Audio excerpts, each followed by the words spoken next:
A quiet tropical island, palm trees, tourists, airplanes landing, and then the United States military arrives. Not with guns, not with tanks rolling in, but with a powerful high-tech radar system planted right on the runway of Tobago.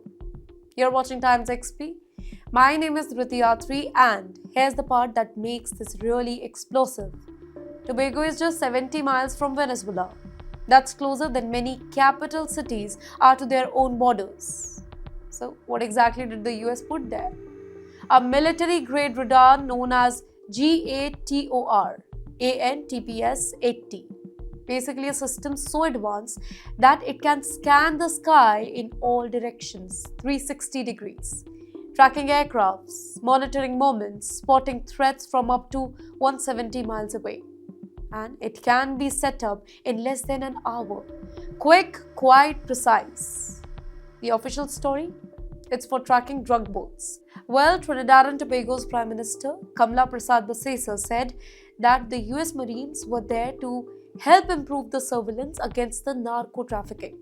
She described it as support, as help, as cooperation. But let's be clear here, this is not a normal equipment. This is battlefield-grade technology, the same system used in highly contested war zones.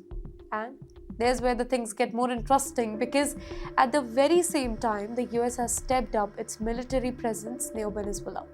More patrols, more monitoring, more pressure.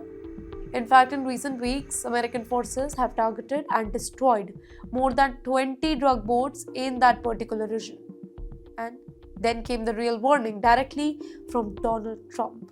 He told the US troops that we have been stopping them at sea.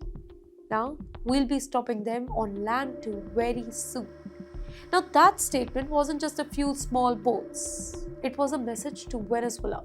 Now, at first, their Prime Minister, Basesa, denied any US Marine presence on Tobago. Then, one day later, she changed her statement. Yes, the Marines were there. Yes, they installed the radar. Yes, they were also working on the roads and the runway. A sudden shift in tone, a sudden confrontation, a sudden confirmation here.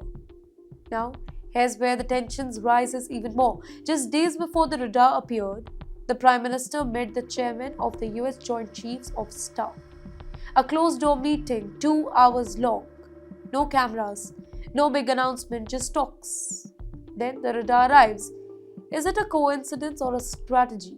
Now on the map, Tobago looks really harmless, right? A peaceful island, a vacation spot perhaps, but with this radar standing silently at the end of the runway, it just became a forward listening post, pointed straight at Venezuela here. Able to see, able to track, able to guide, and Trinidad and Tobago is not alone here.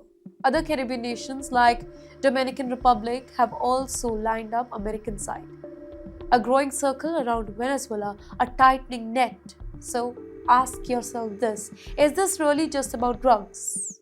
Or is this something much, much bigger, a preparation, a warning, a signal? Because sometimes the most powerful move on the chessboard is not really loud invasion. It's a single silent piece placed very, very carefully. And right now that piece is sitting in Tobago.